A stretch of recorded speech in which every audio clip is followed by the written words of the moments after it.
Assalamualaikum warahmatullahi wabarakatuh. Selamat siang, salam sejahtera untuk kita semua. Apa kabar ibu-ibu peserta webinar? Semoga selalu dalam keadaan sehat dan sejahtera. Saya Lisfi Revina, dalam kesempatan yang berbahagia ini senang sekali bisa berkumpul bersama semua para peserta webinar pada siang hari ini di hari Minggu 26 Juli 2020. Mudah-mudahan kita semua dalam keadaan sehat dan bersyukur atas nikmatnya. Pertama-tama marilah kita panjatkan puji dan syukur kehadirat Allah Subhanahu wa taala karena berkat rahmat, karunia serta izinnya lah kita semua dapat berkumpul bersama di hari Minggu yang cerah ini. Dan pada hari ini kita akan mengadakan acara webinar dalam rangka memperingati Hari Anak Nasional yang jatuh pada tanggal 23 Juli lalu, dan kita hari ini akan mengadakan webinar tersebut kerjasama Komunitas Ibu Cerdas Indonesia dan juga Prematur Indonesia.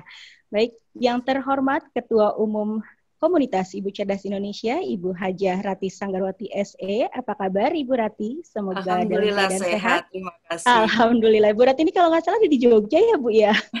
Enggak, Masya saya Allah. tadi baru jemput anak saya dari Belanda ya. Wah, Masya Ya. Allah, luar biasa sekali. Terima kasih atas kehadirannya Bu Rati. Alhamdulillah. Kemudian para Dewan Penasehat, Dewan Pakar, dan juga pengurus komunitas Ibu Cerdas Indonesia. Semoga kabarnya semua baik ya, dan semua anggota KICI lainnya. Kemudian yang kami hormati founder Prematur Indonesia, Bapak Dr. Agung, beserta pengurus komunitas Prematur Indonesia. Apa kabar Dr. Agung? Salam kenal dokter. Semoga sehat selalu ya dok ya. Salam kenal. Alhamdulillah. Terima kasih dokter sudah meluangkan waktu untuk mengikuti acara kita di hari ini dok. Ya, dan tentunya yang saya sayangi seluruh peserta webinar pada siang hari ini. Baik, langsung saja saya akan informasikan kepada para peserta webinar sekalian bahwa pada hari ini tema kita adalah adaptasi kebiasaan baru, anak di rumah saja. Sudah siapkah orang tua? Nah, tema ini sangat menarik sekali karena mengingat selama pandemik berlangsung, kita semua tentunya dihadapkan pada sesuatu yang harus kita hadapi gitu ya. Jadi kayak misalkan kita nih para pekerja, ibu-ibu atau bapak-bapak terpaksa harus work from home sebagian besar, dan juga anak-anak kita yang bersekolah juga tetap masih berada di rumah untuk school from home. Nah, di sini ada tugas yang sangat menjadi beban bagi kita semua yang tadinya kita hanya mengurus kerjaan saja, sekarang juga harus membimbing anak-anak di rumah gitu ya. Biasanya kan kalau anak-anak sekolah, gurunya di sekolah yang membimbing mereka. Tetapi karena school from home jadi double gitu kerja kita. Nah, sudah siapkah kita semua dalam menghadapi hal tersebut? Nah, itu pertanyaan, jawabannya ada di ibu-ibu masing-masing ya tentunya. Dan kali ini kita juga ada dua narasumber yang sangat istimewa, spesial banget karena materi yang akan diberikan juga sangat spesial. Jadi kita sangat beruntung sekali bisa menghadiri acara webinar ini karena dari dua pemateri ini benar-benar sangat menarik sekali temanya. Yang pertama nanti akan ada materi dari Dr. Rina Adeline, kemudian dari Ibu Desi Maulia. Baik, langsung saja saya akan membacakan profil pembicara kita yang pertama, yaitu Ibu Rina Adeline. Nama lengkap Dr. Rina Adeline, SPMK, MKes, ABAARM. Kemudian beliau lulusan Fakultas Kedokteran Jurusan Kedokteran Umum Universitas Padjadjaran, S1 kedokterannya di Unpad, kemudian melanjutkan spesialis pendidikan dokter mikrobiologi klinik di Universitas Padjadjaran Bandung, dan melanjutkan gelar profesi di American Anti-Aging and Regenerative Medicine Fellowship atau ABARM di USA. Kemudian pengalaman kerja beliau sebagai staf dosen di Fakultas Kedokteran Jurusan Kedokteran Umum Universitas Padjadjaran. Kemudian beliau juga merupakan staf tenaga medis dokter di Rumah Sakit MH Tamrin Salemba, Jakarta Pusat. Kemudian pendiri klinik intervensi biologi medis Kota Depok, Jawa Barat. Beliau juga sebagai dokter utama di klinik intervensi tersebut dan dokter utama di Amara Klinik Jakarta Selatan. Jadi buat peserta webinar yang hadir pada hari ini yang mau konsultasi tentang anti-aging, tepat banget nanti bisa konsultasi sama Dr. Rina. Oke, langsung saja kita menginjak kepada acara yang pertama, yakni opening speech yang akan disampaikan oleh Ketua Umum Ibu Cerdas Indonesia, Ibu Hajah Rati Sanggarwati SE. Kepada Ibu Rati kami persilahkan. Assalamualaikum warahmatullahi wabarakatuh. Waalaikumsalam warahmatullahi wabarakatuh. Allahumma sholli ala Sayyidina Muhammad wa ala ali Sayyidina Muhammad. Alhamdulillahirabbil alamin, segala puja dan puji hanya bagi Allah Subhanahu wa taala. Karena dengan izin Allah, dengan cinta Allah, maka kita bisa bersama-sama untuk menimba ilmu pada siang hari ini. Yang saya hormati dan saya ucapkan terima kasih yang tak terhingga kepada Dr. Agung sebagai founder daripada Prematur Indonesia. Terima kasih Dr. Agung. Mudah-mudahan kerjasama ini selalu berlanjut dan kita saling support satu sama lain, karena memang ibu-ibu yang melahirkan prematur memerlukan keperpihakan secara mental dan perkawanan sehingga bisa menghadapi keadaan prematur anak-anaknya. Nah, inilah yang kita perlukan sebagai kerjasama. Yang saya hormati Dr. Rina Adlin, terima kasih Dr. Rina. Kali ini adalah kali pertama memang Dr. Rina memberikan secara khusus seluruh ilmu yang beliau punyai kepada komunitas Ibu Cerdas Indonesia dan Prematur Indonesia serta beberapa tamu undangan dari kami. Lalu kemudian terima kasih juga yang saya hormati Dr. Desi Maulia. Terima kasih Dr. Desi atas waktunya. Tentu hari Minggu adalah sebenarnya hari untuk keluarga, tetapi karena juga di komunitas Ibu Cerdas Indonesia, kalau tidak hari Minggu juga banyak sekali yang sedang sibuk ataupun melakukan pekerjaannya masing-masing meskipun sedang ada di rumah. Yang saya sayangi moderator kita, Ibu Lisvi, terima kasih Ibu Lisvi, dan juga host kita, Ibu Anita, terima kasih atas effortnya pada siang hari ini. Pak Agung, seluruh komunitas Prematur Indonesia, tamu-tamu undangan, dan seluruh Ibu Kici yang hadir pada acara webinar siang hari ini. Acara yang hebat ini sungguh tidak akan bisa terlaksana jika atas izin Allah tentu saja, dan jika para ibu-ibu yang ulang tahun pada bulan Juli tidak bertekad untuk mengadakan ini dengan sungguh-sungguh gitu. Ada 18 saya akan sebutkan yang ulang tahun. Yang pertama adalah Ibu Vivian. Ibu Vivian sedang ada di Jember. Salam saya Ibu Wiwi buat Bu Vivian kalau tidak hadir. Lalu Ibu Dina, anggota nomor 061, sekarang berada di Copenhagen di Denmark. Lalu Ibu Meme 121 mudah-mudahan hadir. Lalu Ibu Ani 036, Ibu Maya 046, Ibu Lia ini yang luar biasa. Terima kasih Ibu Lia. Ibu Lia 126, lalu kemudian Ibu Dwi 117, saya sudah melihat, terima kasih Ibu atas kehadirannya. Kemudian Ibu Lina 023, Ibu Diah 177, Ibu Ois 108, Ibu Elvira ini juga yang ibu-ibu semua mendaftarnya melalui Ibu Elvira 078.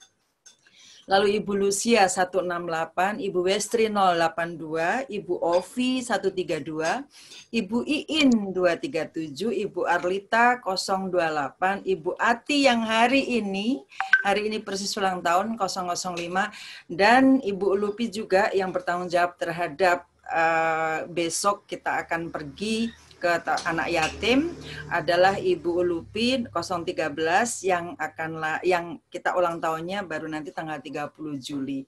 Sungguh satu hal yang membanggakan karena inilah barangkali baru pertama dalam kurun sejarah orang ulang tahun bahwa dalam berulang tahun memberikan ilmu kepada orang lain dan mengadakan hal yang luar biasa. Dengan peserta yang hampir 100 peserta, ini adalah luar biasa. Saya memberikan apresiasi yang sungguh-sungguh luar biasa kepada terutamanya yang berulang tahun dan seluruh yang ikut hadir dalam acara webinar pada siang hari ini. Ibu-ibu sekalian, tema kali ini adalah tema diskusi bersama atas bagaimana kegelisahan kita bersama. Memang setelah anak-anak di rumah semuanya memang menjadi berubah ya. Yang biasanya barangkali mungkin tidak sesering sekarang ini memasak di dapur, maka sekarang menjadi masak. Dan semuanya tentang pembelajaran dan lain-lain. Siapkah kita? Karena tentu saja saya mendengar bagi beberapa orang yang tidak siap, mereka meraung-raung setiap saat karena tidak bisa keluar waktu masih PSBB dulu. Ibu-ibu sekalian, siap tidak siap, kita harus siap. Ibu-ibu sekalian, pandai tidak pandai, kita harus pandai mengatur waktu dan mensiasati bagaimana cara menghadapi keadaan ini. Di sini ada dua pakar yang akan kita kaji bersama ilmunya, dan saya sangat yakin pasti bermanfaat bagi kita semuanya. Terima kasih yang tak terhingga, insya Allah kita akan sering berjumpa. Wassalamualaikum warahmatullahi wabarakatuh. Waalaikumsalam warahmatullahi wabarakatuh. Terima kasih Ibu Rati Sanggarwati selaku Ketua Umum Komunitas Ibu Cerdas Indonesia yang sudah memberikan sambutannya luar biasa banget nih Bunda. Aduh Masya Allah, Bunda ini selalu membawa inspirasi bagi kita semua loh di Kici. Terima kasih. Baik, selanjutnya kita akan mendengarkan bersama sambutan dari Dr. Agung selaku founder Prematur Indonesia. Kepada Dr. Agung kami persilahkan. Bismillahirrahmanirrahim. Assalamualaikum warahmatullahi wabarakatuh. Waalaikumsalam warahmatullahi wabarakatuh. Selamat siang, yang kami hormati Ketua Umum Komunitas Ibu Cerdas Indonesia, Ibu Rati Sanggarwati, beserta tim dan para anggota komunitas Ibu Cerdas Indonesia. Yang saya hormati narasumber yang sudah hadir, Dr. Rina Adelin dan Ibu Desi Molia, dan seluruh member dari komunitas Prematur Indonesia. Alhamdulillah hari ini sebuah kesempatan yang baik sekali, kami dari komunitas Prematur Indonesia bisa diajak sinergi kerjasama dengan komunitas Ibu Cerdas Indonesia. Jadi saya awalnya mendapat informasi dari Ibu Lia yang juga bergabung di komunitas Prematur Indonesia bahwa ada program seperti ini, bagus sekali untuk bisa rutin ya memberikan edukasi, juga ada kegiatan sosial tadi diceritakan ya, rencananya ada kegiatan sosial. Tentu ini bagus sekali karena meskipun ini di masa pandemi, tentu saja kita ingin kegiatan-kegiatan yang bermanfaat tetap bisa berlangsung ya. Dan hari ini alhamdulillah salah satu topik yang berkaitan juga dengan keseharian kita yang tadi kita sudah dengarkan beberapa pengantarnya ya, bahwa orang tua di rumah harus siap gitu untuk menangani ya kehidupan di rumah dengan anak-anak yang lebih sering di rumah. Nah, saya sendiri alhamdulillah di sini senang, mudah-mudahan ini menjadi sebuah pintu awal ya kerjasama dan kolaborasi lebih lanjut komunitas Prematur Indonesia. Mungkin dari para anggota komunitas Ibu Cerdas Indonesia ada yang baru mengenal komunitas Prematur Indonesia. Jadi komunitas ini awalnya saya yang memiliki anak prematur, kemudian kami mencari informasi lebih lanjut sampai akhirnya membentuk komunitas seperti ini gitu ya. Jadi nanti kita akan putarkan video, ini adalah video perkenalan dari komunitas Prematur Indonesia. Mohon izin Ibu Rati, nanti kami bisa sebutkan video perkenalannya. Baik, itu saja mungkin, mohon maaf. Ya, ini mungkin yang bisa saya sampaikan. Terima kasih banyak atas kerjasama yang telah diberikan dari para peserta, member dari komunitas Ibu Cerdas Indonesia dan kesempatan yang telah diberikan kepada komunitas Prematur Indonesia. Mudah-mudahan acara ini bisa bermanfaat buat kita semua. Terima kasih. Assalamualaikum warahmatullahi wabarakatuh. Waalaikumsalam warahmatullahi wabarakatuh. Terima kasih Dr. Agung atas pemaparan dari Prematur Indonesia. Ya, mudah-mudahan para peserta yang hadir di sini yang membutuhkan informasi yang lebih lanjut bisa menghubungi Prematur Indonesia. Baik. Selanjutnya adalah penyerahan plakat secara simbolis dari komunitas Ibu Cerdas Indonesia yang akan diserahkan secara virtual oleh Ibu Rati Sanggarwati selaku Ketua Komunitas Ibu Cerdas Indonesia kepada founder Prematur Indonesia, Bapak Dr. Agung. Silakan Ibu Rati untuk memberikan secara simbolis. Bahkan saya berikan Bapak terima kasih Pak Agung atas kerjasamanya. Mudah-mudahan ini berlanjut ya Pak. Ya, insya Allah terima kasih banyak Ibu Rati. Saya terima. Alhamdulillah. Seru banget ya. Ini seninya nih kalau misalnya kita ngadain acara virtual gitu ya. Iya, tapi ini benar-benar sangat menyenangkan sekali walaupun kita tidak bisa saling bersentuhan, tetapi kita tetap bisa bertatap muka di sini ya. Dan semoga Ya, kita bisa bekerja sama lebih lanjut lagi ya Dokter Agung bersama ya, KICI, Komunitas Bicerdas Indonesia.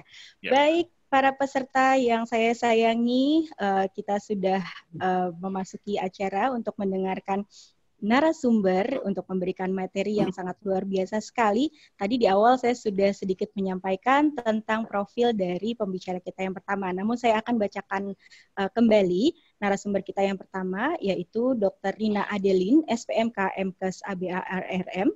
Beliau lahir di Jakarta tanggal 4 Agustus 1969.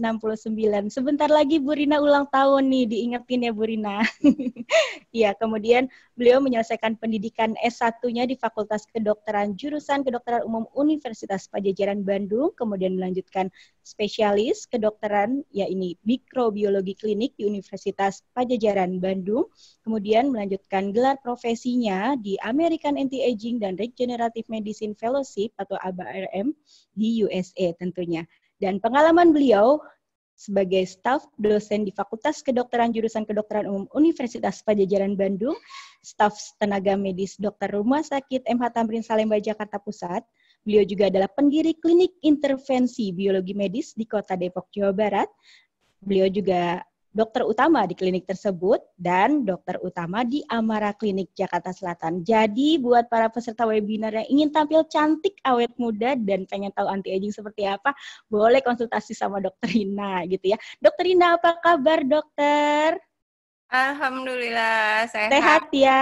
Udah selesai nih pasiennya atau libur hari Minggu? Hari ini kebetulan Minggu bukan? Alhamdulillah. Terima kasih waktunya ya dok ya. Iya, Sama. baik. Dokter Dinda, boleh langsung dimulai dengan topiknya, ya ini mengenal sifat virus COVID-19. Silakan Dokter Rina. Terima kasih Ibu Lisvi. Sebelumnya saya sampaikan juga selamat siang Ibu Ketua KICI kita yang saya tentu hormati, saya sayangi. Alhamdulillah melihat Ibu di sini kangennya hilang ya Ibu. Sehat Ibu Rati, alhamdulillah. Kemudian saya juga sampaikan selamat datang Dr. Agung, salam kenal saya. Baru tahu saya kalau ada komunitas prematur Indonesia karena kebetulan saya melahirkan juga anak prematur dulu, tapi alhamdulillah usianya sudah 23 tahun dan sudah jadi teman sejawat, alhamdulillah. Jadi, Masya Allah, selamat ya Dokter Rina. Ya, zamannya dulu pontang-panting ya dok, kalau punya anak prematur, jadi alhamdulillah sekarang sudah ada komunitasnya, seperti yang tadi Bu Rati sampaikan, butuh sekali untuk menjadi penyemangat ibu, ya kemudian pensupport ibu, apalagi dengan anak yang kecil, ya luar biasa lah supportnya. Oke, alhamdulillah. Selamat datang juga, selamat siang untuk ibu-ibu peserta. Selamat berulang tahun untuk ibu-ibu yang berulang tahun di bulan ini. Terima kasih, ini sudah menjadi wadah perayaan ulang tahun ibu-ibu yang ulang tahun di bulan Juli. Ya, kalau enggak, kita enggak ketemu juga di sini. Baiklah, saya akan mulai seperti tugas saya yang disampaikan oleh Ibu Lia, bahwa saya diminta untuk memberikan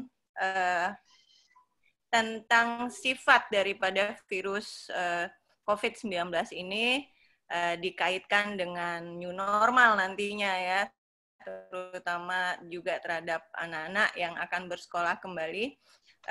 Selanjutnya kalau misalnya kegiatan di rumah nanti mungkin akan jadi tugas Ibu Dewi melanjutkan. Baik, saya akan share presentasi kita. Mohon maaf, bisa dilihat semuanya ya Ibu-Ibu. Baik, yang pertama, apa itu COVID-19 atau SARS-CoV-2? Sebetulnya, virus ini merupakan keluarga dari virus Coronaviridae yang kita sudah kenal lama sekali. Ya, dari virus-virus ini keluarganya juga paling sering menyebabkan pandemik ya. Salah satunya adalah pandemik dulu kalau kita ingat ada influenza Spanyol influenza, itu mirip juga atau satu keluarga sebetulnya, satu urut dengan Coronaviridae ini. Dari coronavirus-nya sendiri itu terdapat 7 galur, dan di antara 7 tersebut semuanya sebetulnya zoonotik, artinya dia hanya bisa, atau vektornya itu adalah binatang. Ya. Belum pernah tadinya coronavirus menginfeksi manusia. Namun dari 7 galur tersebut ada 3 galur yang mengalami mutasi. Di antaranya salah satunya adalah yang saat ini sedang pandemik COVID-19. Ya. 2 saudaranya yang terdahulu, yaitu adalah SARS-CoV yang pertama dan MERS, itu juga mengalami, sudah menyebabkan pandemi pada tahun 2003 dan 2012. Ya. Kemudian yang pertama kali untuk COVID-19 itu diisolasi di Wuhan, Cina. Ya. Ya, kembali lagi tadi. Ya, ini tadi gambarnya, gambar daripada virusnya. Kalau ilustrasinya adalah seperti ini. Kita disebut corona karena dia memiliki spike glycoprotein. Jadi kalau kita lihat di mikroskop elektron, bentuknya itu mirip seperti mahkota, ya. Dan mahkotanya itu adalah sebetulnya duri-duri, yang mana duri inilah yang bisa berikatan dengan reseptor kita untuk memasukkan materi virus yang ada di dalam badannya. Ya. Nah, itu, dan reseptor yang ada di dalam tubuh kita itu adalah ACE2, di mana ada di kulit, kemudian ada di selaput mata, ada di saluran pernafasan, dan satu lagi ada di ginjal. Ya, jadi kebanyakan yang menyebabkan infeksi justru pada tempat-tempat yang terdapat reseptor ACE2 tersebut. Ya. Kemudian bagaimana mekanismenya SARS-CoV-2 ini menginfeksi kita? Yang pertama, dia akan keluar dari tubuh seseorang yang terinfeksi dalam bentuk droplet. Jadi dia ada di dalam titik-titik ludah kita, ya, dan itu keluar ketika kita berbicara atau ketika kita batuk, ya, ketika kita bersin, ya. Nah, ada juga yang dalam bentuknya mikrodroplet. Nah, yang mikrodroplet ini dapat terhembus oleh udara. Apalagi kita misalnya ada dalam ruangan yang tertutup, ya, tidak ada aliran udara yang cukup. Itu akan menyebabkan kondisi dia dalam aerosol dan mampu menyebabkan infeksi lebih dari 2 meter. Jadi cukup hati-hati juga. Sebetulnya social distancing yang paling aman itu adalah lebih dari 1 meter, ya. Jadi bukan 1 meter. Kemudian ikatannya dengan reseptor kita di ACE2 yang tadi sudah saya sampaikan, itu ada di permukaan saluran pernafasan, kemudian di pencernaan, di kulit, ya, di selaput mata, dan disitulah si spike glycoproteinnya akan berikatan dengan reseptor-reseptor itu dan kemudian memasukkan materi-materi virus dan mulailah infeksi itu terjadi. Ya. Kemudian berikutnya kita sebagai hostnya, sebagai penerima, tentu sistem kekebalan kita akan berespon terhadap masuknya virus ini di sel kita, ya. Dan ini akan menyebabkan reaksi-reaksi imun seperti misalnya mulai demam, ya, kemudian mulai terjadi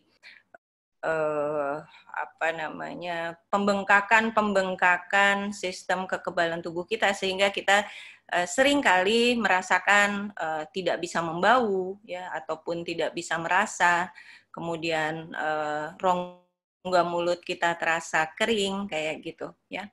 Itu terus kemudian berikutnya kalau memang daya tahan tubuh kita cukup baik, maka kita bisa melawan, artinya bisa sembuh sendiri. Jadi makanya banyak sekali di luaran sana yang menyampaikan bahwa ini penyakit sebetulnya sembuh sendiri dan tidak memiliki kegawatan yang berarti, tapi sebetulnya salah juga, ya. Bagi mereka yang memiliki gangguan daya tahan tubuh, tentu virus ini akan menyebabkan sesuatu yang fatal, ya. Itu kemudian ini adalah berapa lama virus ini bisa bertahan. Penelitian-penelitian ini itu pada kondisi di mana suhu ruangan, tetapi tingkat kelembabannya itu antara 40 sampai 60%. Di situ kita lihat ya, ada di tisu, kemudian ada di kertas, itu dia bisa bertahan 3 hari, pada tembaga bertahan 3 hari 3 jam, kemudian pada tembaga itu adalah 4 jam, lalu pada box kertas box kardus itu bisa 1 hari, ya. Kemudian pada kayu bisa 2 hari, pada kain, hati-hati, pada kain bisa juga bertahan 2 hari, kemudian pada stainless steel lebih lama lagi, bisa bertahan sampai 3 hari, ya.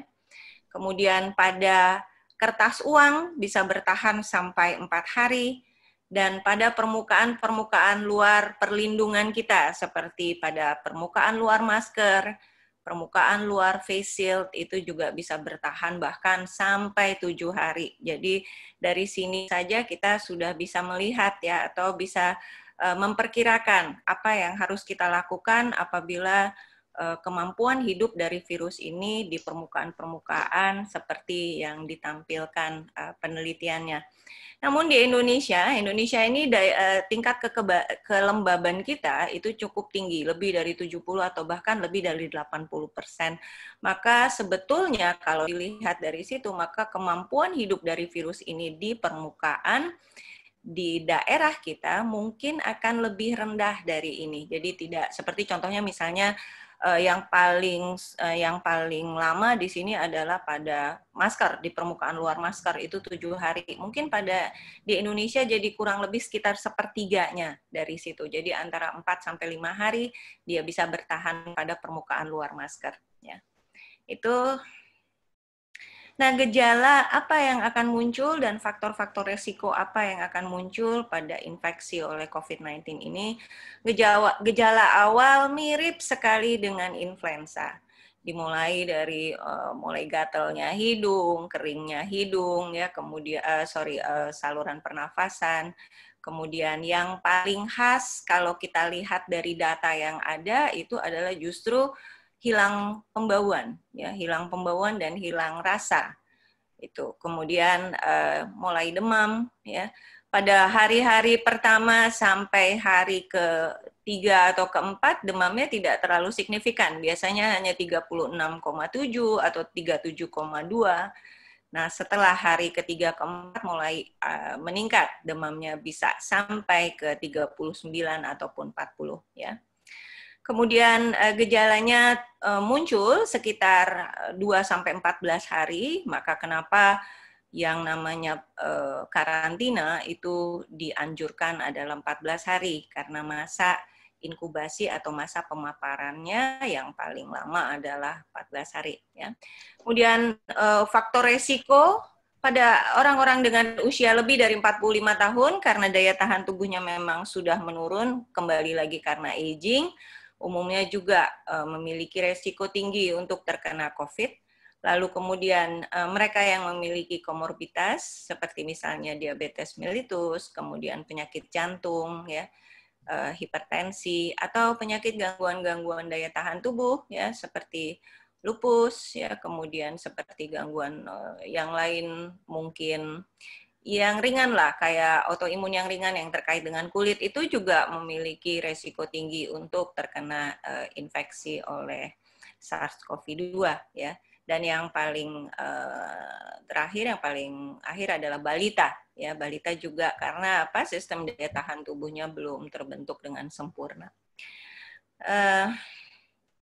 Kasus yang berat yang paling sering muncul itu adalah pneumonia dan gagal ginjal, ya. Kemudian diikuti oleh gagal nafas dan kematian. Bagaimana caranya kita mematikan coronavirus ini? Yang pertama, tingkatkan sistem imun kita, tingkatkan daya tahan tubuh kita. Kemudian yang kedua, putuskan rantainya, ya. Makanya kenapa kita disuruh stay at home, kemudian tidak keluar apabila kita tidak terlalu penting, ya. Kalaupun keluar kita harus melengkapi alat-alat perang kita, ya, itu. Oke, bagaimana kita meningkatkan sistem imun? Nanti kita akan kembali lagi ke sini. Yang pertama yang bisa kita jalankan tentu saja adalah pemberian suplementasi vitamin, kemudian konsumsi gizi yang baik, ya, lalu kemudian olahraga untuk meningkatkan stamina, berjemur juga salah satu bentuk untuk meningkatkan sistem imun kita. Kemudian suplementasi yang paling penting yang selama ini dinilai dapat meningkatkan daya tahan tubuh kita adalah vitamin C dengan vitamin D. Itu yang paling utama. Kemudian bisa juga kita tambah dengan bentuk-bentuk peningkat daya tahan tubuh yang lain seperti bioflavonoid kayak echinacea, ya, kemudian zinc, kurkuma, dan satu bentuk bioflavonoid yang biasanya kita gunakan ini untuk orang-orang yang wasir, ya, hesperidin, itu ternyata dari penelitian docking molekulernya dapat menurunkan menurunkan kemampuan virus untuk berikatan dengan reseptor ACE2, ya. Jadi pernah sekali waktu muncul di media sosial bahwa kita jangan mengkonsumsi echinacea misalnya kayak gitu, ternyata, dan itu sebetulnya tidak benar, ya, karena echinacea ini dapat meningkatkan menurunkan IL-6, ya, yang mana IL-6 ini adalah satu bentuk daripada reaksi imun sistem yang terjadi akibat infeksi oleh COVID-19, ya. Itu. Kemudian berjemur ini tidak secara langsung mematikan coronavirus. Bahkan penelitian-penelitian terakhir menyatakan bahwa nggak ada kaitannya berjemur dengan matinya virus corona atau COVID-19. Ya. Namun demikian, berjemur ini dapat meningkatkan kadar vitamin D. Jadi kulit kita dapat menyerap vitamin D yang ada pada matahari, terutama yang UVB. Ya, artinya UVB itu biasanya muncul pada antara jam 8 atau jam 9 sampai jam 1. Jadi usahakan kita bisa berjemur, karena dengan hanya 5 menit saja berjemur, kita akan mendapatkan benefit kurang lebih sekitar 50.000 IU dari vitamin D. Jadi dapat membantu menjaga daya tahan tubuh, ya. Itu. Terus kemudian olahraga, ada olahraga tertentu ternyata yang dapat meningkatkan IL-6 yang sifatnya anti-inflamasi. Jadi kalau kita bicara COVID, ini IL-6 ini adalah satu sitokin yang memang dihasilkan oleh dia dari tubuh kita akibat dari reaksi imunologinya. Itu maka yang disebut dengan badai sitokin. Nah, badai sitokinnya itu sebetulnya isinya adalah interleukin 6 ini, ya.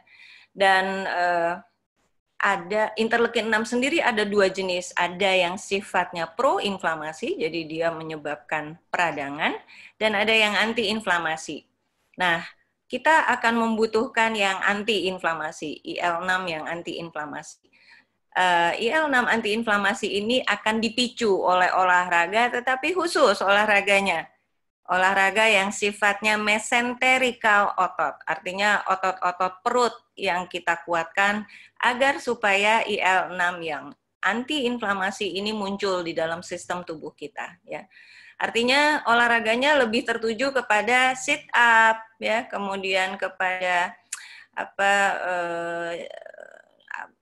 jalan jongkok, ya, atau lompat katak. Itu salah satu bentuk mesenterikal exercise, ya. Jadi mungkin juga ini bisa nanti diterapkan pada anak-anak kita. Sering anak-anak kita kan loncat-loncat juga tuh, ya, kita loncat-loncat jalan jongkok, kemudian loncat kodok. Itu akan membantu juga memunculkan interleukin 6 dari reaksinya di otot-otot perut, ya. Penggunaan masker, oke. Bagi kita yang non medis itu disarankan oleh pemerintah menggunakan masker kain. Namun demikian perlu juga kita tekankan bahwa masker kain yang bagaimana yang dapat mencegah virus ini untuk terhirup, ya. Karena virus ini bentuknya sangat kecil, maka kita harus mencari masker dengan atau kain dengan kekerapan yang cukup rapat, ya. Jangan menggunakan kain yang kekerapannya longgar. Ya, contohnya kain katun. Kain katun itu longgar kekerapannya. Jadi dia masih kemungkinan besar virus ini masih menembus kain tersebut juga tinggi. Ya. Maka disarankan apabila kita menggunakan jenis-jenis kain yang dengan kekerapan yang rendah itu dilapis. Paling tidak itu 3 lapis. Ya, paling tidak. Jadi di dalamnya, kemudian di dalamnya lagi ada kita berikan misalnya tisu, double 2, baru kemudian kita gunakan.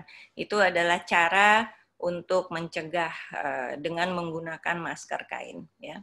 Tapi ya orang Indonesia ini hebat-hebat loh sebetulnya, ibu-ibu, karena sangat modis sekali ya. Semuanya ada yang dibordir kayak gitu ya. Kalau saya boleh memberikan saran, tidak menggunakan yang seperti itu karena dengan bordiran dia malah ngebolongin, malah bikin lubang-lubang di kainnya sehingga ada kemungkinan virus itu bisa masuk juga dari lubang-lubang tersebut ya. Kalau contoh dari kain yang kekerapan atau kerapatannya cukup kerap itu nilon salah satunya ya, mungkin bisa dipilih juga kain-kain dalam bentuk nilon untuk digunakan sebagai masker. Itu kemudian mencuci tangan ini juga adalah salah satu cara kita untuk menekan virus. Kenapa demikian? Karena dari virus ini akan pertama kali mungkin memang sampai pada telapak tangan kita ya, dan memang di situ pun ada ikatan antara spike glikoprotein virus tersebut dengan tangan. Makanya dengan mencuci tangan itu dapat memutus rantai masuknya ya virus ini ke dalam tubuh kita. Namun demikian tetap cara mencuci tangan juga harus benar dan tidak hanya dengan air saja, tetap disarankan menggunakan sabun ya, karena deterjen dan komposisi desinfektan lain yang sifatnya ada alkoholnya itu bisa merusak spike glikoproteinnya ini sehingga dia tidak punya tempat untuk berikatan dengan reseptor ACE2 yang ada di dalam tubuh kita ya. Nah, ini contoh-contoh yang saya tampilkan adalah bagaimana kita mencuci tangan ya. Jangan lupa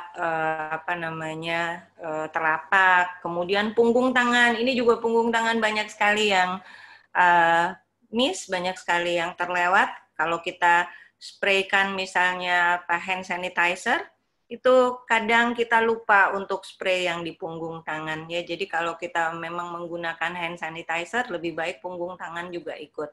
Kemudian dirap juga di antara jari, ya. Di antara jarinya. Jangan lupa juga ibu jari, karena ibu jari juga suka lupa kita gosok ya. Kemudian sampai pada pergelangan tangan, itu cara mencuci tangan yang baik. Mungkin ini juga bisa diajarkan pada anak-anak kita ya. Lamanya kurang lebih 20 detik, jadi sambil menyanyi, biasanya kalau saya ngajarin cucu saya begitu, 1, 2, 3, 4 ya sambil cuci tangan, jadi kita ajarkan dia dengan hitungan ya. Itu kemudian juga yang paling penting adalah membersihkan rumah,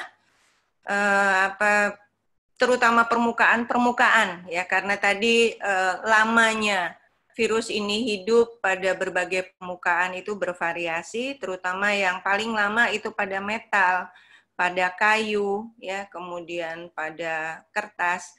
Itu juga sebaiknya sering dilakukan penyemprotan desinfektan di handle ya, handle pintu itu juga dari metal biasanya, dari stainless itu juga dia mampu hidup antara 3 sampai 4 hari. Jadi sering-sering membersihkan permukaan-permukaan di sekitar kita itu juga adalah salah satu cara kita untuk memutus rantai infeksi daripada virus ini ya. Nah, berikutnya bagaimana kita menjaga anak kita? Seperti tadi Ibu Rati sampaikan, mau nggak mau kita harus mau, artinya mau siap tidak siap kita harus siap menghadapi new normal, era new normal. memang era new normal ini memiliki resiko, ya resiko diantaranya untuk menyebarkan. Tapi tentu kalau kita siasati ini dengan cerdas, insya Allah kita tidak akan terjadi apa-apa, ya. Nah, khususnya untuk anak-anak, karena anak-anak usia sekolah ini daya tahan tubuhnya luar biasa sekali.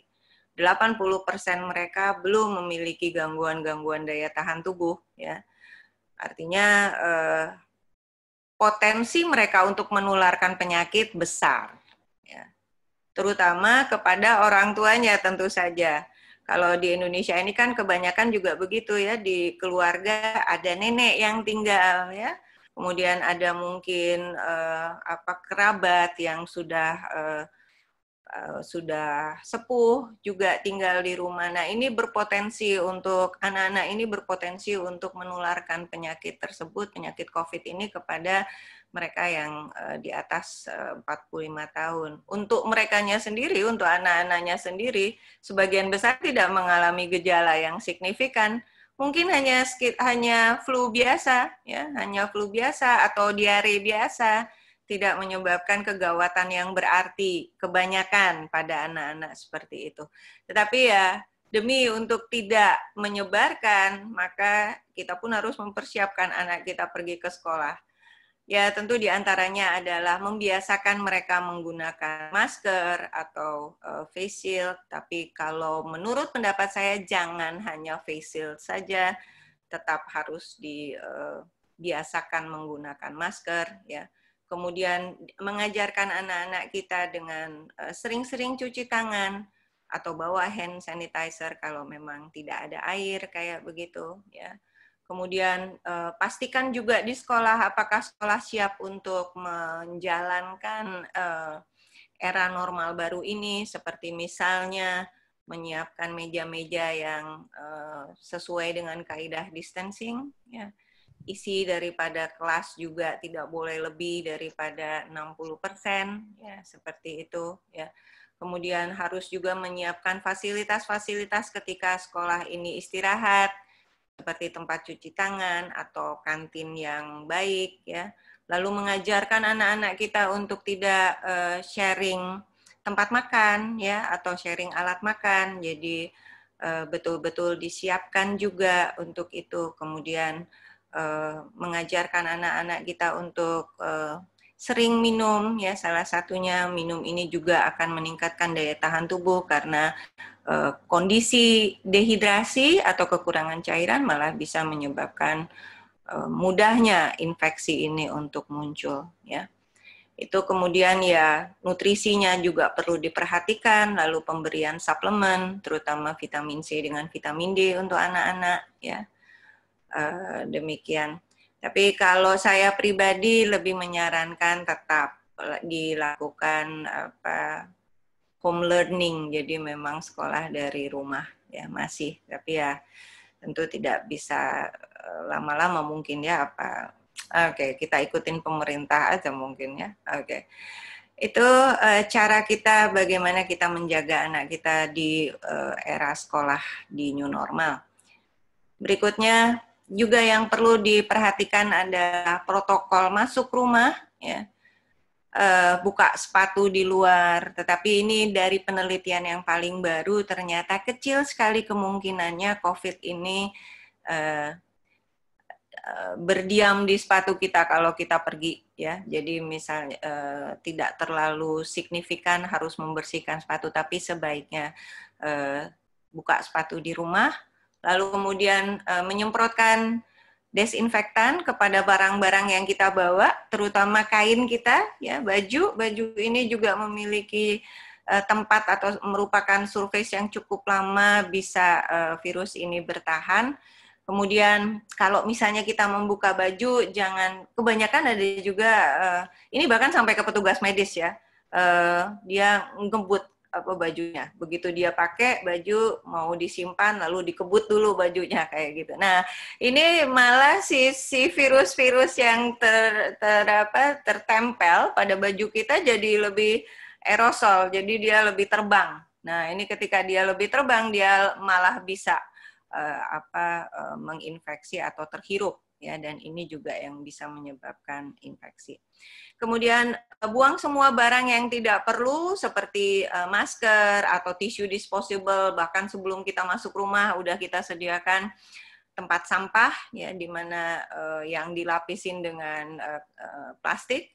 Ketika itu sudah terbuang, diikat plastiknya dan baru dibuang, ya itu adalah cara yang paling baik untuk mencegah terbangnya virus yang tertempel pada tisu misalnya, atau pada area permukaan yang kita bawa dari luar ya. Kemudian setelah kemudian masuk ke rumah, kita cuci tangan, kemudian tanpa menyentuh apapun dulu, tanpa duduk dulu, langsung ke kamar mandi, kita mandi ya. Itu mencuci muka dan mencuci mandi. Berwudu itu sebetulnya adalah salah satu cara untuk menghilangkan virus ini yang tertempel pada kulit kita ya. Entah kenapa dari penelitian ketika saya masih dulu belajar spesialisasi di mikrobiologi klinik, guru-guru saya selalu menyarankan saya begitu selesai di laboratorium, cuci tangan kamu sampai siku ya. Jadi rupanya ada konsensus antara mikroba ini dengan entah dengan apa konsensusnya. Kalau kita cuci sampai siku, dia hilang ya. Jadi inilah apa luar biasanya berwudu. Begitu kita cuci siku kita, dia hilang. Rupanya dia nggak mau kali ya, ada di atas bahu kita, dia nggak mau gitu ya. Dia hanya punya konsensus sampai batas siku. Jadi kalau siku kita cuci, kita berwudu, semuanya luruh ya itu. Dulu juga saya ingat ketika saya masih di kedokteran, mungkin Dokter Agung juga ya dok ya, kalau kita mau ada kegiatan di OK, selalu apa yang kita jalankan cuci sampai siku, lalu siku kita selalu diangkat begitu. Ya. Nah inilah sepertinya kayak ada konsensus tersendiri. Sama halnya juga ketika saya masih belajar di mikrobiologi klinik, kalau saya punya ruangan meja, itu bunsen itu atau api itu ada di 3 tempat yang sifatnya segitiga ya. Samping kiri saya, depan saya, dan samping kanan saya. Dan itu ketika kita lakukan media, nggak ada sama sekali bakteri, jamur ataupun virus di antara segitiga api tersebut. Jadi ya rupanya itu juga konsensus, sama halnya dengan berwudu tadi ya. Oke. Maaf, Dokter Rina, mengingatkan waktunya 3 menit lagi ya dok, untuk pemaparan materi. Ini yang paling akhir sebetulnya, ini adalah kebiasaan mutlak. Jadi ada beberapa kondisi yang mutlak harus kita jalankan untuk menurunkan atau memutus penyebaran. Cuci tangan, pakai masker, kemudian social distancing, bersih-bersih rumah, bersih-bersih diri kita sendiri juga, dan kalau kita sakit lebih baik kita diam di rumah. Demikian ibu-ibu semua, stay healthy. Saya bilang it's gonna be alright. Kita bisa kok mengarungi ini sampai nanti kita selamat dari wabah. Insya Allah. Terima kasih banyak Dokter Rina, materinya sangat bagus sekali, ini pasti banget bermanfaat untuk kita semua ya.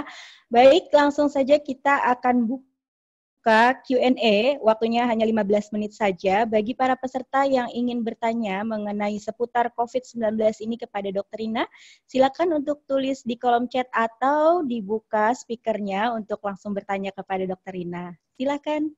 Atau host bisa membantu. Terima kasih. Assalamualaikum warahmatullahi wabarakatuh. Waalaikumsalam warahmatullahi wabarakatuh. Rajin bertanya supaya tidak sesat di jalan. Dokter, ini yang menjadi polemik saat ini tuh mengenai rapid test dok. Karena setiap kali mau pekerjaan sesuatu seperti yang terkait dengan pekerjaan saya, misalnya ada tukang mau bekerja di satu tempat, itu selalu dirapid dulu gitu. Sementara rapid itu akuratannya sejauh mana, karena sempat beberapa kali ada alat yang ya maaf bukan masalah brandnya ya, lokal 2 kali kok kelihatannya error begitu. Begitu dapat mengganti alat yang berikutnya ternyata baru bisa negatif begitunya. Kita kan jadi bingung nih, rapid itu sejauh mana keakuratannya supaya jangan sampai nanti kita jadi percuma saja gitu melakukannya. Bagaimana nasihat dokter? Terima kasih Dokter Rina. Wassalamualaikum warahmatullahi wabarakatuh. Waalaikumsalam warahmatullahi wabarakatuh. Langsung saja Dokter Rina untuk dijawab pertanyaan dari Bu Lupi. Ya, begini, kalau misalnya rapid test Bu Lupi, kalau di konsensusnya dokter-dokter ahli mikrobiologi klinik, terutama yang imunologi, sebetulnya rapid test ini tidak bisa digunakan sebagai alat diagnostik, tapi rapid test ini hanya digunakan untuk alat screening. Artinya, apabila terdapat hasil reaktif, tetap itu harus dikonfirmasi dengan pemeriksaan golden standardnya. Golden standardnya untuk COVID atau untuk virus COVID ini adalah PCR. Jadi tetap kalau misalnya reaktif itu harus di PCR ya. Nah, tadi Bu Lupi juga bertanya, kok ada 2 pemeriksaan yang ternyata negatif ya. Yang pertama mungkin betul tidak ada antibodi atau tidak ada antigen dari virus yang berikatan dengan antibodi yang ada pada rapid testnya. Mungkin betul dia negatif. Tetapi mungkin juga betul bahwa ada COVID-nya tetapi belum ada gejala imunologi. Ya. Jadi rapid test itu amat sangat tidak bisa dipakai untuk mereka yang OTG, Ibu, ya. Yang orang tanpa gejala, apalagi yang memang imun sistemnya cukup baik, dia tidak akan ada reaksi sama sekali, ya. Jadi memang golden standardnya tetap harus PCR. Namun PCR juga tergantung daripada tenaga medis yang menjalankannya, karena salah ngambil sampel juga hasilnya negatif. Jadi itu ya. Ya, betul. Ya, jadi tetap harus melakukan pemeriksaan PCR di tempat-tempat yang ditunjuk oleh pemerintah yang memang sudah distandarisasi cara pengambilan PCR-nya. Nah, kalau misalnya kasus seperti yang Ibu tadi, itu tadi mungkin pada saat 2 kali pemeriksaan pertama negatif, dia belum memberikan reaksi imun, betul. Tapi begitu yang ketiga dicek, dia langsung ada reaksinya, ya. Jadi kalau saya saran kalau mau screening itu tetap diulang tiap 2 hari untuk pemeriksaan rapid test, ya. Ketika dia bereaksi, dikonfirmasi kembali dengan pemeriksaan PCR itu. Ya. Oke, terima kasih Dokter Rina. Bu Lupi sudah terjawab ya? Ya, sudah terjawab. Terima kasih. Iya, baik. Terima kasih Bu Lupi, terima kasih Dokter Rina. Pertanyaan selanjutnya ada dari Ibu Dini dari Palu. Beliau menanyakan, apakah dengan menggunakan kacamata biasa dan masker mampu untuk membantu menahan penyebaran virus corona atau harus pakai face shield, Bu? Lebih efisien mana? Silakan Dokter Rina. Kacamata bisa digunakan untuk membantu kita mencegah masuknya virus melalui mukosa mata kita, ya. Tentu saja kacamata dengan masker. Apakah cukup itu dibandingkan dengan face shield? Cukup, Ibu, ya, cukup, ya. Tapi ya kalau menggunakan face shield saja atau kacamata saja tanpa menggunakan masker, nah ini yang tidak cukup, ya. Jadi harus disertai dengan masker ya, Dok, ya. Harus masker, ya, karena itu yang menjaga, betul-betul menjaga, ya. Oke, baik Dokter Rina. Terima kasih banyak Dokter Rina. Lalu selanjutnya ada dari Pak Taufik dari Depok. Bagaimana detail dan teknis segitiga api yang tadi Dokter Rina paparkan?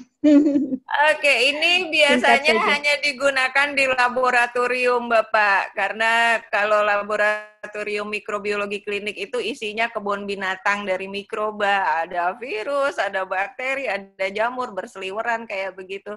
Nah, ini kesepakatan konsensus saja pada mikrobiologi, lab mikrobiologi itu menggunakan segitiga Bunsen. Tapi Bisa juga ini digunakan di rumah. Misalnya Bapak Ibu punya lilin, boleh dipakai di meja, misalnya lilinnya ditaruh di sudut-sudut meja, lalu dinyalakan lilinnya kayak begitu. Itu juga salah satu yang membantu mengusir, karena dengan panas yang cukup tinggi seperti itu, lilin itu saja sudah lebih dari suhu ruang sebetulnya. Ya, dia Oh bisa gitu ya dok ya.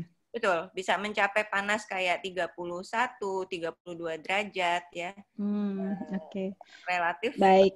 Ya, mikroba nggak mau ke situ. Iya, terima kasih Dokter Rina. Jadi Pak Taufik bisa mencoba di rumah dengan menyalakan lilin di setiap sudut ruangan ya. Boleh dicoba.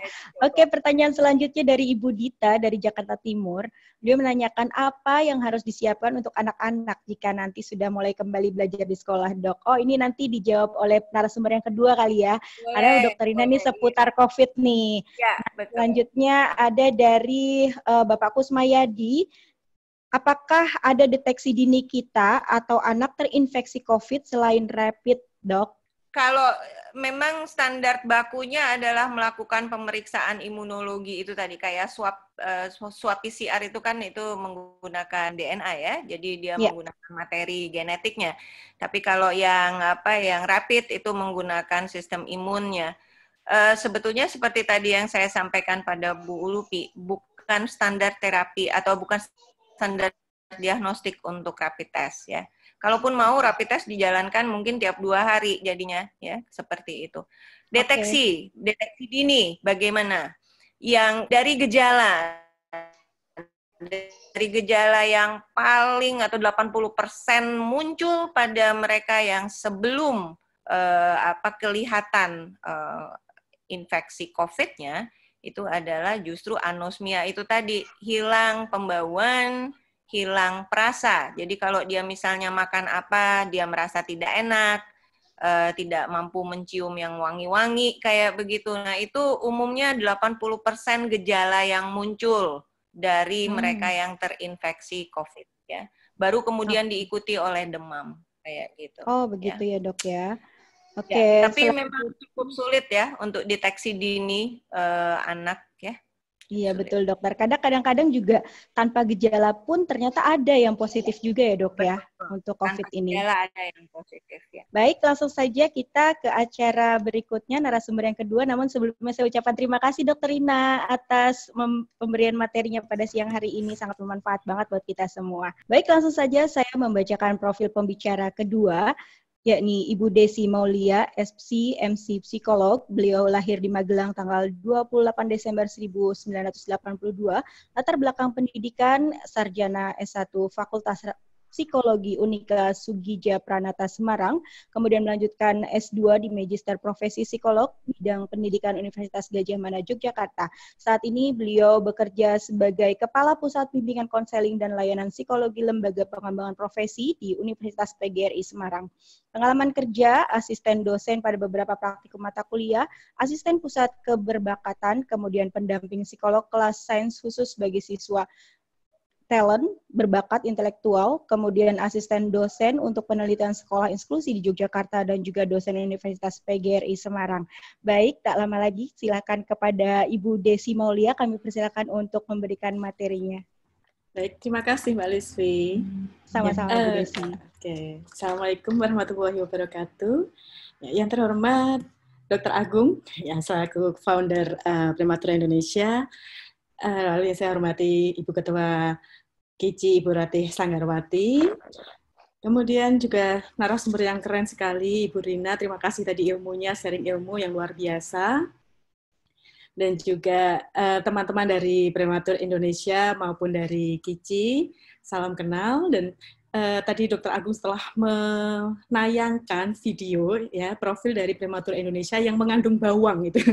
Jadi ini mau menampilkan tapi saya sudah terlanjur baper ini dok ya. Udah agak-agak baper jadinya ya.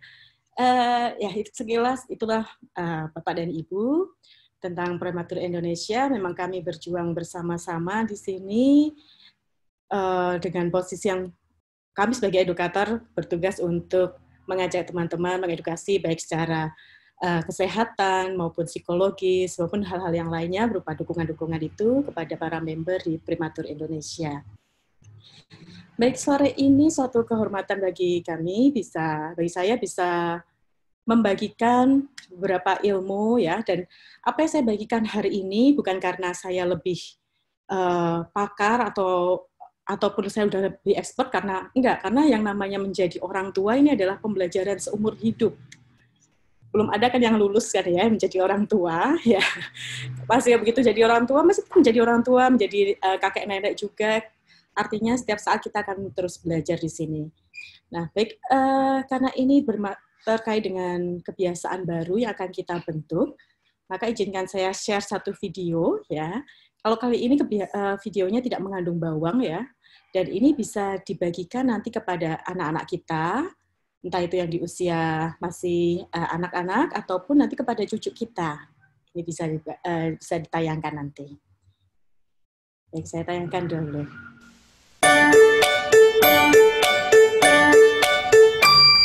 Seru belajar kebiasaan baru agar selamat selalu, ini panduan untukmu. Mau berangkat, cek suhu tubuh dulu, pakai masker selalu. Yo oh oh ayo ayo, yo ayo ayo,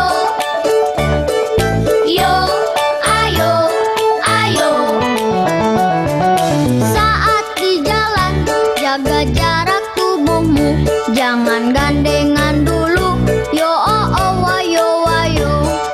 Sampai sekolah cuci tanganmu dulu, pakai sabun selalu. Yo oh oh ayo ayo, yo ayo ayo, yo ayo ayo, yo ayo ayo, yo ayo ayo. Dengan temanmu jangan deketan dulu, pakai barang pribadimu. Yo oh oh ayo ayo. Pulang sekolah langsung pulang ke rumah, main-main gak usah. Yo oh oh ayo ayo. Sampai di rumah bersih-bersih segera, supaya kita bisa jumpa lagi di sekolah. Yo ayo kita bersama saling jaga agar sehat selamat. Yo oh oh ayo ayo. Seru belajar kebiasaan baru agar selamat selalu, itu panduan untukmu. Baik, ya seenggaknya itu nanti yang akan kita lakukan sebentar lagi ketika memang kita sudah dirasa untuk aman, ya, sudah dirasa aman, kita sudah berada di zona hijau, dan harapannya tentunya kita segera ke kebiasaan-kebiasaan itu ya Bu Liswi ya, dan juga Bapak dan Ibu lainnya, Bapak dan Ibu peserta kali ini. Nah, lalu sebenarnya apa sih yang sedang kita hadapi saat ini? Nah, tentunya semuanya sudah paham sekali. Nah, karena sekarang juga kondisinya, kebetulan saya di kota Semarang tinggalnya, dan ini sedang di zona merah ya, maka belajar di rumah ini menjadi lebih diperpanjang, dan kemungkinan baru akan Januari deh, kebetulan ya. Nah, maka mau nggak mau, bagaimana sih saya mau membuat rumah saya ini sebagai a home, bukan a house. Ya, maka saya akan share mengenai bagaimana ketika saya menciptakan situasi bahwa anak-anak nanti sampai saatnya nanti bisa mengatakan bahwa aku senang berada di rumah. Ya, karena kalau aku senang ada di mall gitu, ada di playground gitu biasa kan ya. Nah, sekarang adalah aku senang berada di rumah. Sebelumnya, halo Mama, Papa, Oma, Opa, bagaimana kabarnya hari ini? Nah, Alhamdulillah sehat. Alhamdulillah sehat ya. Bahagia? Sudah bahagia? Harus bahagia ya. Dan sudah ada keseruan apa hari ini? Karena ini hari Minggu, tentunya hari keluarga juga ya. Apalagi hari keluarga kita diperpanjang 4 bulan nih. 4 bulan, 5 bulan kan? Iya, betul. Jadi ada keseruan apa aja? Sudah main apa aja dengan putra-putrinya, dengan cucunya, kemudian Sudah ada drama Korea belum hari ini? Siapa yang sudah menangis? Siapa yang sudah teriak? Ya, itu menjadi bagian yang tidak terpisahkan ya sekarang ya. Nah, hari ini saya akan diskusikan tentang apa yang dihadapi oleh anak, orang tua, dan kakek nenek selama kita ada di rumah ini, dan bagaimana beradaptasi dengan kebiasaan baru, kemudian bagaimana saling mendukung untuk sehat fisik maupun mental, dan menciptakan akhirnya nanti a home, not a house nantinya. Bahwa rumah itu ya memang rumah bagi keluarga, bagi jiwa kita, bukan hanya sekedar bagi fisik kita. Nah, sama-sama seperti yang tadi disampaikan oleh Dr. Rina, bahwa semenjak Maret 2020, ini pandemik virus corona masuk ke Indonesia nih, yang kemudian merubah tatanan kehidupan. Ada krisis terjadi di sana, ada ketidakpastian, dan kita merasa bahwa kita nggak punya kendali dengan kondisi ini. Dan tentunya, banyak perubahan di aspek spiritual, ekonomi, sosial, psikologis, teknologi, dan lain-lain yang menjadi berubah. Salah satu yang terdampak adalah dunia pendidikan. 160 negara loh menutup sekolahnya. Jadi 160 negara itu anak-anaknya ada di rumah. Nah ini tinggal kita nih yang masih belum ada kepastian nanti akan sampai kapannya. Karena New Zealand sudah kembali ke normal, kemudian Australia juga sudah menyusul, beberapa negara juga sudah. Belanda juga sudah ya. Nah, krisis, berada di kondisi krisis, ada ketidakpastian dan tidak memiliki kendali ini memunculkan masalah-masalah psikologis. Bagi siapa? Bagi semua. Anak, remaja, dewasa, dan lansia. Ya, di PHP-in kan nggak enak ya kalau kita ngomongin sama anak-anak remaja gitu. Kamu di PHP-in enak nggak? Enggak, apalagi ini. Di PHP-in sama situasi. Kapan sih saya bisa balik lagi beraktivitas di luar sana? Bisa kemudian mengembangkan diri seperti biasanya. Nah, karena kita berada di 3 situasi yang nggak mengenakan ini, maka pengasuhan di masa pandemik menjadi nggak enak. Bukan nggak menjadi nggak enak, tapi menjadi challenging. Ya, tantangannya berlipat. Karena ada banyak perubahan yang terjadi, kemudian kita masih didominasi dengan ketidakpastian. Maka nanti, ketika kita sudah punya pola pengasuhan selama ini, itu tetap bisa kita terapkan, hanya kita perlu modifikasi saja.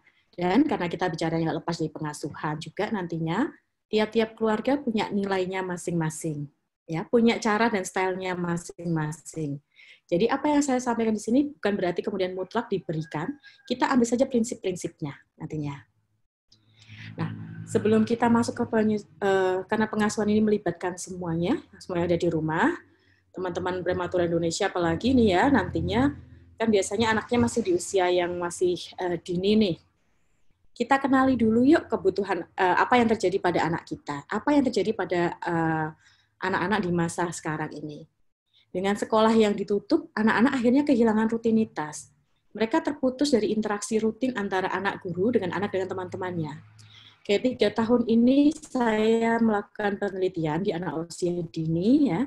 Sebenarnya apa sih yang bikin mereka bahagia di sekolahan? Jawabannya ternyata yang pertama adalah, aku bisa ketemu teman-teman, aku bisa main dengan teman. Itu alasan pertama yang membuat mereka bahagia. Dan alasan keduanya adalah, aku ketemu bunda, aku ketemu guru. Nah, ketika mereka suka banget itu menimbulkan kebahagiaan, kemudian stop. Aduh, rasanya luar biasa tentunya. Nah, maka ini kemudian menjadi masalah besar bagi anak-anak. Nanti kita lihat masalah mereka apa aja yang muncul. Lalu mereka juga punya kesempatan belajar yang terhambat. Lalu yang kedua nih, kita sekarang diminta untuk physical distancing. Bagi kita yang dewasa aja susah ya, ketemu teman kan pengennya duduk bareng, ngobrol, selfie, kemudian kita ngapain kayak gitu ya. Apalagi ini sama anak-anak. Mereka nggak bisa bermain dengan bebas. Ya. Ada aturan-aturan tertentu. Kemudian ada pembatasan area, keterbatasan ruang anak untuk eksplorasi.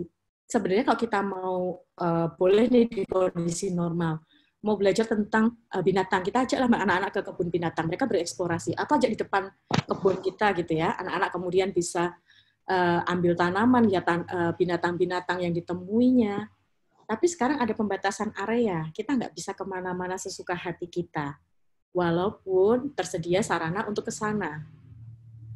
Nah, penyesuaian berikutnya yang terjadi pada anak adalah kondisi orang tua yang berbeda. Kita nggak menutup mata, di sekitar kita ini banyak pemutusan hubungan kerja. Banyak yang kemudian dirumahkan. Akhirnya, hasil ya konseling dengan beberapa orang tua ini, ada anak-anak yang ternyata harus pindah sekolah karena kondisi ini. Kenapa? Karena orang tuanya nggak bisa untuk membayar SPP yang sama dengan kondisi normal. 1 juta, 2 juta, berapa ratus ribu mungkin nggak masalah ketika kondisinya itu normal. Tapi di kondisi sekarang, no. Maka ancaman dengan putus pendidikan ini menjadi lebih real di depan mata kita. Nah, itu pada yang anak-anak. Yang remaja gimana? Mereka ini punya kebutuhan banget untuk gaul, untuk bergerak. Nah, ini nggak bisa ketemu kebutuhan ini, nggak bisa dipenuhi. Maka, dari hasil penelitian internasional juga dikatakan bahwa kepatuhan para remaja untuk melakukan social distancing itu kecil karena kebutuhan mereka yang begitu luar biasanya untuk aktif dengan peer group-nya. Maka ini challenge juga bagi orang tua bagaimana menanamkan yuk kita tetap physical distancing, kita tetap atur diri kita walaupun kamu sudah seorang remaja, walaupun kamu punya kebutuhan untuk berteman. Ya. Kemudian ada ancaman kesehatan dan juga kebingungan dengan kepastian akademik. Nah, kemarin yang remaja-remaja yang naik SMA, kemudian yang mau daftar perguruan tinggi, bingung kan dengan perubahan sistem-sistem ini? Ini membuat nggak nyaman pada diri mereka. Kemudian kondisi orang tua yang juga sudah berbeda juga. Pada orang dewasa apa aja nih perubahannya pada kita ya sekarang? Anak-anak kita sudah kita bahas. Nah, pada kita yang sudah dewasa, apa yang terjadi? Dari kita biasa WFO, kemudian WFH, balik lagi WFO. Penyesuaiannya luar biasa dengan kebiasaan-kebiasaan itu, dengan rutinitas itu. Kemudian perubahan pendapatan ataupun ekonomi dunia. Akhirnya kita harus melakukan penyesuaian dengan kebutuhan-kebutuhan. Ada yang sebenarnya biasa kita lakukan, harus kita, postpone dulu, tunda dulu nih. Nah, kemudian masalah yang ketiga adalah anak masih di rumah, tapi orang tua sudah ke kantor. Kapan saya bisa nemenin anak saya? Nah, ini juga jadi dengan orang dewasa.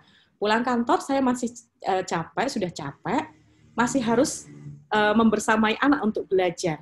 Oke, ini jadi penyesuaian juga nih bagi kita. Kemudian yang di usia dewasa awal ini ya, kita punya kewajiban juga untuk mendampingi orang tua yang sudah masuk ke usia lansia. Nah, ini juga bukan hal yang mudah karena nanti ada pembahasannya bagaimana lansia juga menghadapi masa ini. Ada masalah psikologis apa saja di sana. Dan juga perubahan aktivitas pada kita orang dewasa awal, dewasa madya. Kita biasa mau kemana-mana mudah sekarang menjadi harus ditahan. Termasuk kalau kita kebutuhan untuk liburan ya. Udah jenuh kan di rumah mulu. Nah, tapi ini juga ternyata perlu untuk dilakukan. Tadi ya.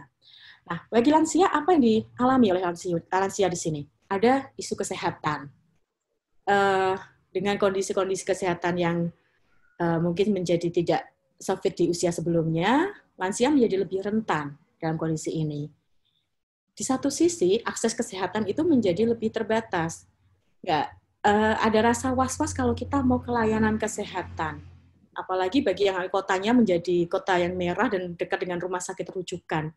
Itu rasanya menjadi pemikiran lagi kalau memang harus mendapatkan akses kesehatan. Nah, kemudian penyesuaian pada lansia adalah keterbatasan kegiatan.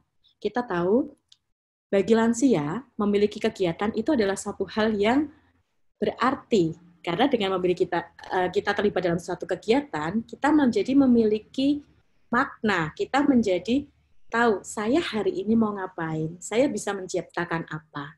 Nah, ini yang penyesuaian pada lansia yang kemudian biasa beraktivitas, berorganisasi, berkumpul, bersosialisasi, kemudian harus terputus koneksinya, harus terbatas kegiatannya. Ini nggak mudah loh. Jadi kalau kita melihat Bapak Ibu kita gitu, jangan dikira kemudian ketika beliau itu hanya diam saja, itu beliau tidak bermasalah. Beliau juga sedang melakukan penyesuaian di sana. Belum lagi ada berita-berita yang nggak proporsional. Aduh, bikin tambah pusing. Ya, bikin tambah pusing dan juga pada beberapa lansia di luar sana kebingungan untuk memperhitungkan mana berita yang bisa saya percaya, mana yang enggak. Nah, sekarang kita masuk ke new normal. New normal bukan berarti kita normal kembali normal. Di sini lebih ke penyesuaian hidup agar pengendalian dan pencegahan COVID-19 tertangani dengan baik. Ya, Jadi kalau di grafik itu kita nggak balik ke normal yang dulu kok. Kita tetap di atas itu. Dan fungsinya new normal ini bukan berarti kemudian kebiasaan kita menjadi yang sudah teratur menjadi lepas lagi. Enggak. Justru kita punya kebiasaan baru untuk lebih mencegah dan untuk lebih mengendalikan COVID-19. Nah, tadi kita sudah kenal empat kelompok usia yang mau kita libatkan dalam pengasuhan. Nah, masing-masing punya tantangannya sendiri-sendiri. Maka mudahkah beradaptasi? Ternyata enggak. Ya, dan ini menimbulkan stres ini ya. Nah, maka karena tadi kondisinya nggak menyenangkan, muncul stres. Stres ini tidak perlu kemudian kita maknai menjadi sesuatu yang negatif, Bapak dan Ibu. Stres ketika kita stres di masa pandemik itu bisa dikatakan wajar, karena ini adalah reaksi normal di masa abnormal. Tapi kita kenali juga, kapan saya kemudian membutuhkan bantuan profesional. Oke, pertama ketika kita sudah stres, kemudian kita nggak bisa melakukan hal-hal lain. Fokusnya di itu mulu, fokusnya di COVID, aku nggak boleh kemana-mana mulu. Gitu kan? Kemudian ada perasaan-perasaan negatif yang menguasai diri, kemudian kita jadi nggak bisa melakukan aktivitas kita sehari-hari. Jadi nggak bisa main having fun lagi dengan cucu, jadi nggak bisa lagi berinteraksi dengan anak-anak. Kalau itu sampai terjadi, berarti stres kita sudah nggak wajar.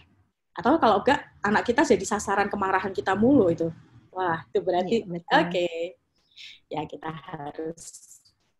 Oke, maaf Bu Desi, saya mengingatkan untuk waktunya 5 menit lagi ya Bu ya. Oke, siap. Materinya. Terima kasih Bu Desi. Ya, siap. Thank you, Mbak.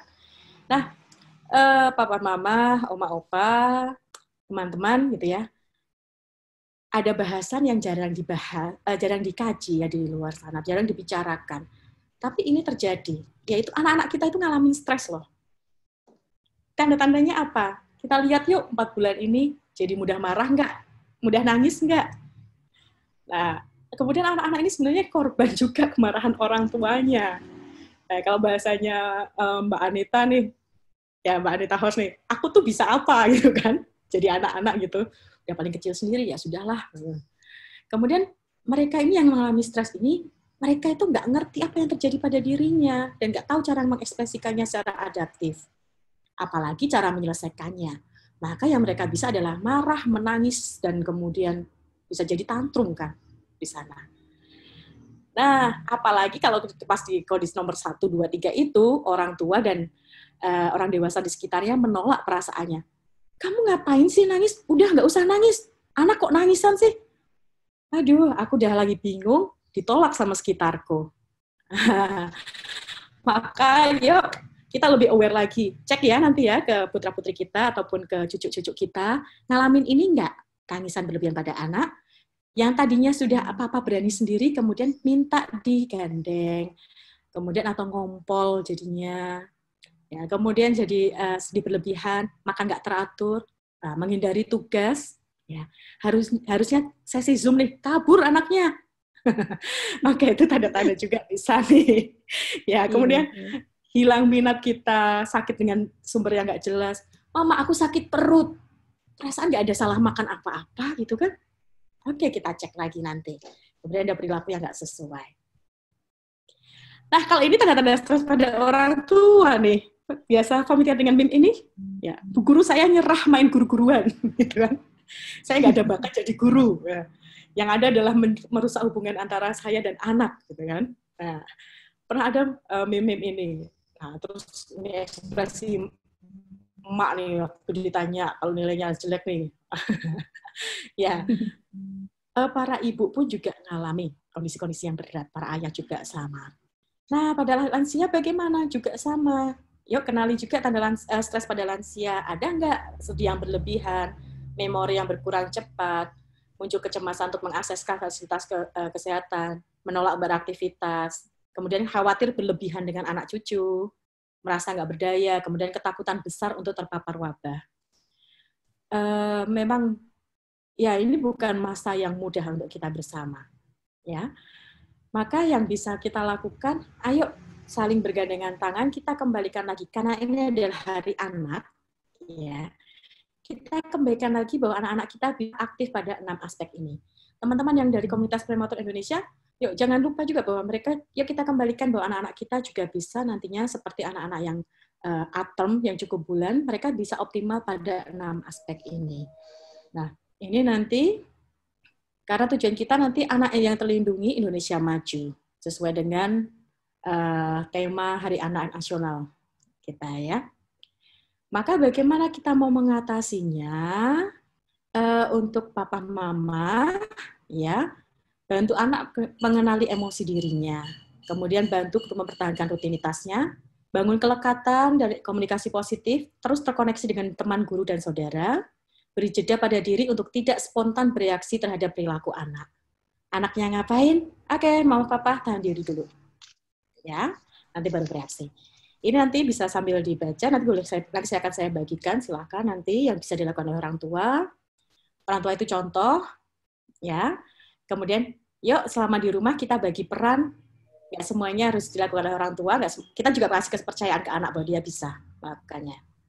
Ini anak saya nyuci sepeda gitu kan ya, itu tugas dia. Kemudian membuka komunikasi positif, kelola emosi pribadi, pertahankan rutinitas supaya anak nggak stres. Jadi dia nggak kehilangan banyak kebiasaan yang sudah terbangun selama ini. Kemudian papa mama, opa oma, pastikan luangkan waktu untuk bermain bersama anak. Bukan mencari waktu luang, kita nggak akan bisa menemukan mencari waktu luang. Tapi kita yang menciptakan waktu itu. Ya, jadi sisihkan waktu itu. Kemudian tadi sinergis dengan guru dan lingkungan, dekatkan diri dengan Tuhan. Nah, kalau sudah berlebihan, nanti bisa minta bantuan profesional ya. Nah, bagi kita yang dewasa, apa yang bisa kita lakukan? 1, menerima kondisi ini, accept. Ada kondisi-kondisi yang sebenarnya something happen for a reason. Segala sesuatu itu terjadi karena suatu alasan. Dan alasan itu nggak semuanya jelek, pasti ada kebaikan di dalamnya. Bahkan kalau kita mau mengatakan nih, banyak yang datang ke ruang konsultasi itu, kalau saya tanyakan gitu masalah anak-anak, bagaimana kondisinya selama ini gitu kan? Kesehariannya selama ini gimana? Aduh, Bu, saya nggak punya waktu untuk main sama anak saya nggak tahu keseharian anak saya gimana. Babysitter saya aja deh yang jawab. Dengan COVID ini, kita semua ada di rumah, itu adalah satu anugerah Tuhan. Akhirnya nggak akan ada lagi alasan bahwa saya nggak sempat ngobrol dengan pasangan saya nggak sempat merhatiin anak saya. Allah begitu luar biasanya, kasih kesempatan besar kita. Dalam satu waktu, semua dikumpulkan untuk, hey, kembali ke rumah, kembali ke keluarga. Ya, jadi kita menerima kondisi ini, kemudian kita menyeleksi apa yang kita asup, kemudian lakukan semuanya secara mindfulness, secara kesadaran kita. Yang terakhir adalah mensyukuri semuanya. Hitung kesempatan luar biasa yang kita peroleh saat ini. Ya. Oke, nah ini nanti bisa kita belajar teknologi baru, tetap aktif melakukan kegiatan, lakukan use diet, dan jangkau keluarga dengan teman. Saya rasa itu Bu Lisvi dan Bapak Ibu, semuanya yang bisa saya berikan. Terima kasih. Assalamualaikum warahmatullahi wabarakatuh. Waalaikumsalam warahmatullahi wabarakatuh. Tepuk tangan nih buat Bu Desi. Luar biasa banget, materinya keren banget Bu, bagus banget, pastinya sangat bermanfaat buat kita semua. Namun sayangnya Bu, karena keterbatasan waktu jadi sebentar banget gitu ya. Tapi nggak apa-apa ya Bu, ya lain kali kita undang kembali. Baik, kita buka tanya jawab. Mungkin hanya untuk 2 penanya saja. Selanjutnya jika tidak sempat bertanya di acara Zoom ini, bisa di WA Group. Bu Desi siap untuk menjawab semua pertanyaannya Bu ya.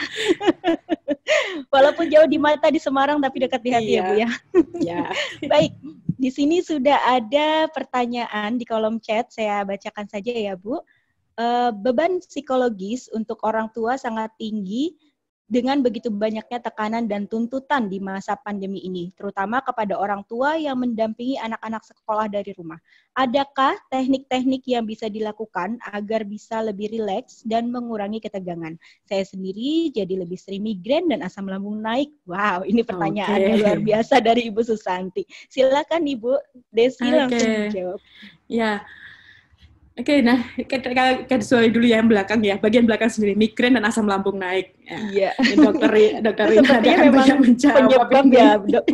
Iya, ini sudah tanda-tanda stres ya Dokter Rina ya. Sudah tanda-tanda stres karena secara fisiologis bisa jadi nggak ada masalah loh kita. Ya. Iya. Maka yang bisa kita lakukan tadi ketika memang kita ngerasa kok saya mulai stres nih, yuk cari manajemen stres kita. Kalau memang putarlah di sela-sela waktu itu, misalnya kita mau pakai, ada nggak yang hipnoterapi yang membuat saya kemudian bisa rileks? Bisa nggak saya ngelakuin olahraga? Papa, mama, mau apa nih bisa yoga dulu. Ya, bisa berlatih yoga, itu bisa, karena olahraga ini bisa mengatur hormon ya, dokter ya. Bisa mengatur hormon pada diri kita, mengurangi juga hormon kortisol, racun-racun itu bisa kebuang. Ya, kalau kita mau olahraga, kita asup sesuatu yang sehat, kita bisa lebih tenang dulu. Nah, setelah itu baru kita atur strategi perilakunya. Jadi fisik kita tata, kemudian atur perilakunya. Atur perilakunya ini apa? Kemudian kalau tadi kayak teknik belajarnya. Papa, mama buat jadwal dulu yuk. Ya, jadi berada di rumah bukan berarti anak nggak punya jadwal. Diatur jadwal hari ini, jadwalnya apa saja. Bagi anak pertama, anak kedua, anak ketiga, dan selanjutnya. Kan kadang anaknya nggak cuma satu kan yang harus belajar bareng. Iya, betul banget. Iya, ya, si A jadwalnya ini, si B ini, C ini. Dibikin dulu prioritasnya. Nah, kemudian yang kedua, kalau sudah harus bikin jadwal, bikin kesepakatan dari jadwal ini. Ya, yang mana yang memang kita nggak bisa bergeser nih, yang mana yang kita masih bisa fleksibel untuk waktunya. Ketika itu sudah dilakukan, nantinya yang ketiga, kita sebagai orang tua juga realistis ya sekarang. Kalau papa dan mama, anaknya masih di usia TK dan SD, ya, ini tujuan belajar bisa kita komunikasikan dengan guru. Tujuannya apa sih yang mau kita capai? Ya, tujuannya apa yang mau kita capai, kemudian kita diskusi. Kita strateginya apa? Nah, yang jadi prioritas dulu, jangan semua jadi prioritasnya. Yeah. Oh, ini bisa dapat sekian. Pusing papa mamahnya. Ya, prioritasnya apa? Tujuannya apa? Nah, untuk anak yang sudah SMP dan SMA, ini minta waktu pada guru untuk diskusi antara anak dengan guru, gitu ya.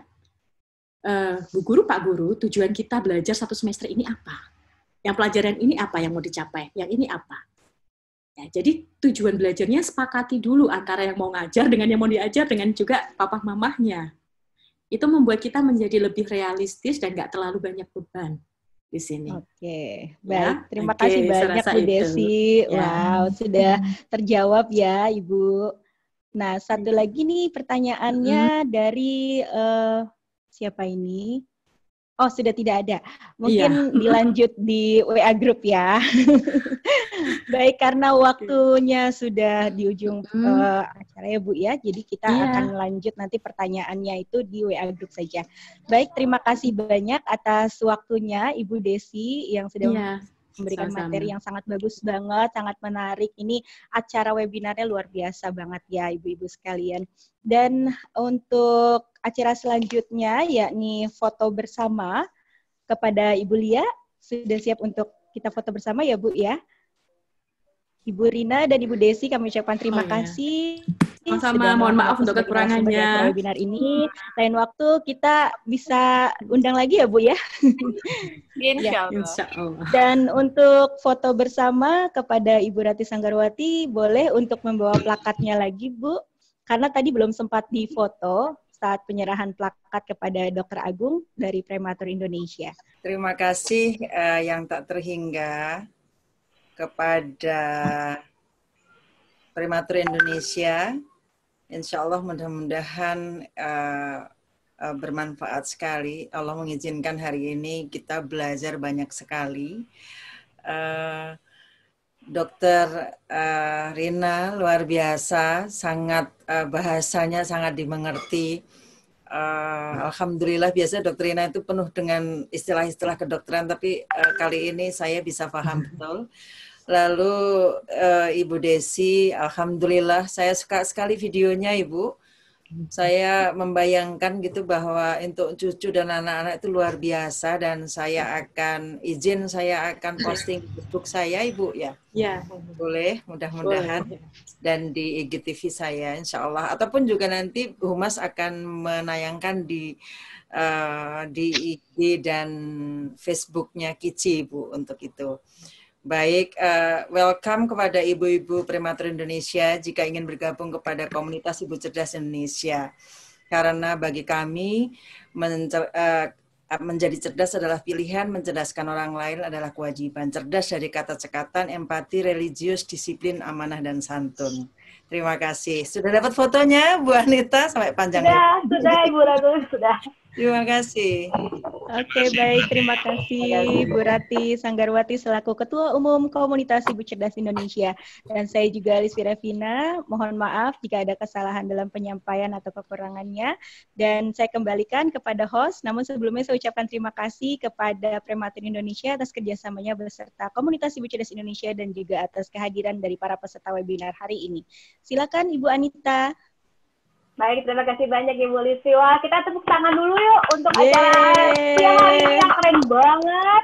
Semua narasumbernya terima kasih banyak Ibu Lisfi, Ibu Rati Sanggarwati. Alhamdulillah akhirnya bisa kenalan untuk yang narasumber lainnya. Terima kasih banyak Bapak Ibu. Mudah-mudahan kita nanti bisa kerjasama lagi ya Dr. Agung ya dengan Gigi di suatu saat.